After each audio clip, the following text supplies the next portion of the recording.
Okay, we're back in the artificial intelligence workstation, and here we have the Jetson. We've already seen that, but down here we've got a little Arduino Uno connected up to an oscilloscope and connected to the I2C bus on the Jetson. So that's set up for reading data, and here we are is the oscilloscope set up. It's not really showing anything other than a little bit of distortion at the moment.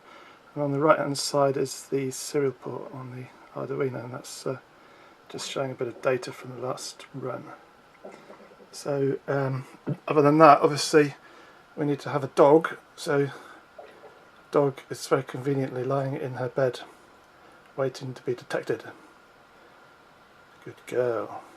Right, and here we have the Jetson TX2 screen, and this is DetectNet-camera, written by the guys in NVIDIA, and I've modified it to include a very basic I2C handling script. That's where it opens the I2C bus, and then down and then up here, this is where it actually writes a byte to the I2C bus. Notice I say a byte, it's only capable of writing 1 byte at a time at the moment, which is almost useless, but it's quite good to do a little bit of a test. So down here I can write 4 bytes representing the first couple of digits of the bounding box. You can't write the whole bounding box because there's only 1 byte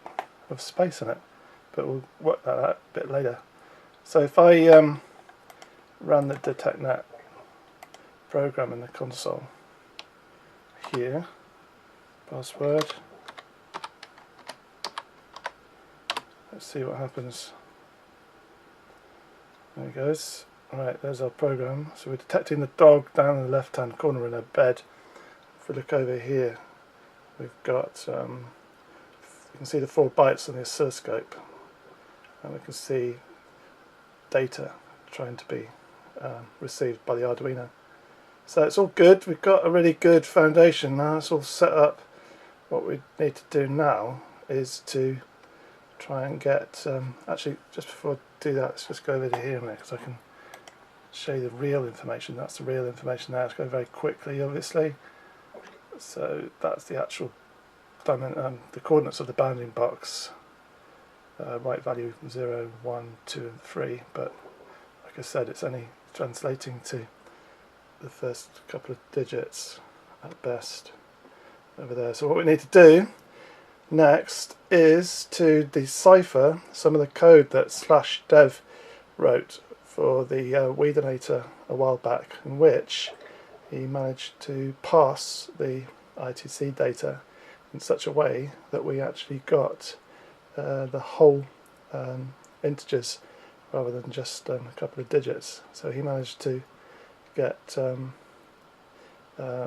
than 1 byte over it at the same time and reinterpret it. So we've got to go back into his code and try and actually understand it this time. So there's a bit of head scratching to be done there, but I feel quite confident that I can work out how he did it. He's a very clever man. He wrote the GPS script, which a lot of people use. It's called Neo GPS, and that takes the NMEA data from gadgets like the U-Blocks GPS and then translates it through the serial port to a computer, and then that could be read as integers for moving a machine. It's all very clever.